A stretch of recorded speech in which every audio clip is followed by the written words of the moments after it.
Imagine this. You wake up every morning fearing your first step out of the bed because of hip pain.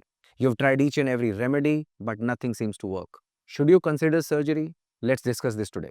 In today's video, I'm going to talk about how do you know that you require a hip replacement surgery. Most of the patients already know that which hip disease they have.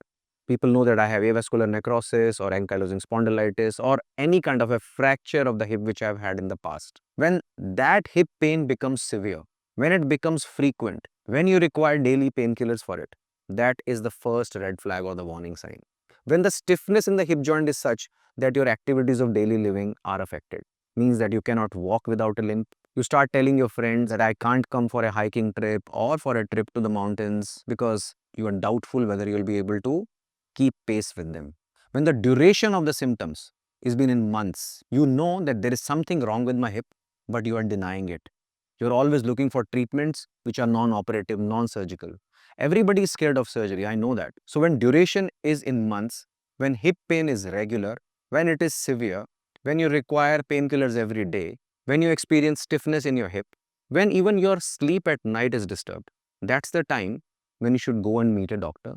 And when your doctor has done your x-rays and he thinks that you're in advanced stages of hip arthritis, that's the time when you should consider doing a hip replacement surgery.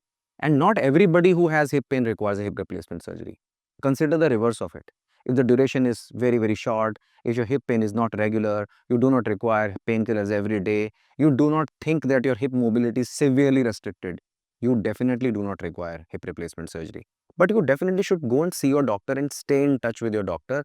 Keep regular follow-up with your doctor so that at early stages, we can give you proper medical treatment. But if you've already reached an advanced stage, then hip replacement surgery is not just to restore your hip mobility, it is also to restore your ability to enjoy your life. So consider this if you experience all these symptoms with this intensity, and I hope this simple video has given you some guideline or some direction to take the best decision for yourself. Thank you so much for watching.